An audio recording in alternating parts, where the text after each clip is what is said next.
দে তিস্তা, আমি তোমাকেও প্রশ্ন করব, কিন্তু তার আগে আমি এখন জানতে চাইছি উনি কি বলতে চান। বলুন আপনি। আমি বরং বলি, যদি কোথাও ভুল হয়ে যায় তাহলে জুই আমাকে শুধরে দেবে, ঠিক আছে? এখন এসব কথা থাক, আগে পুজোটা মিটুক, তারপর তুমি যা বলার বলো। এটা ডিসাইড করা তুমি কে? যেখানে ছোট মা বলেছে আমি জানতে চাইছি, এখানে কেন কথা বলছো? এটা সময় নয় এসব কথা বলার। কিন্তু আমি এখনই জানতে চাই, আমি চাই যে সত্যিটা সবার সামনে আসুক।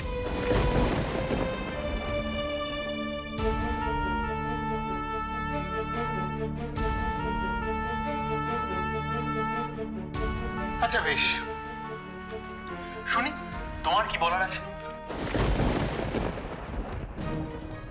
কি হলো, নিজে আগ বাড়িয়ে বলতেছে, এখন এত কি ভাবছো বলো।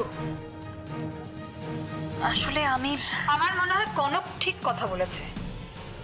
ডেলিবারেটলি এখানে একটা সিন ক্রিয়েট করার চেষ্টা চলছে। হ্যাঁ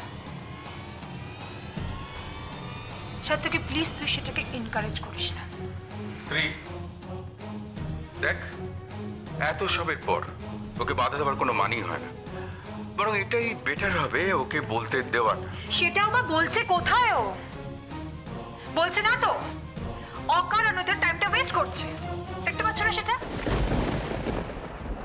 এই শোনো তিস্তা, তোমার দায়িত্ব জ্ঞান না থাকতে পারে, আমাদের আছে, তাই তোমার যেটা বলার সেগুলো সত্যি সত্যি বলো, আর যদি না বলতে চাও তাহলে নাটকটা এখানে এক্ষুনি বন্ধ করো।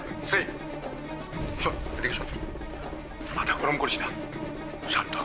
তুমি কি বলছো ছোটটা? শান্ত হ, শান্ত হ। শান্ত হয়েছিলাম বলেই না আজকে এই বাড়িতে এই ঘটনাগুলো ঘটতে পেরেছে। আর এই যে এই মেয়েটা, ও যদি ভেবে থাকে আমি চুপ করে থাকা মানে ওকে মেনে নেওয়া, তাহলে ও সেটা ভুল ভাবছে। এই বাড়িতে আমার কি পজিশন সেই বিষয়ে আমার আইডিয়াটা ক্লিয়ার, তাই এরকম কোনো ভুল ধারণা নিয়ে আমি থাকবো না। কি জানো তিস্তা, আমি তো তোমাকে খুব ভালো করে চিনি, তাই না? ছোট বৌদি, সত্য কি তোমরা কি শুনতে চাইছো ওর কাছ থেকে বলো? সত্যিটা ওর মুখ থেকে তোমরা শুনতে চাইছো তো তোমাদের মনে হয় সেটা বলবে? আমি না 500% শিওর, নিজের মুখে তো দূরে থাক, আমরা হাজার চেষ্টা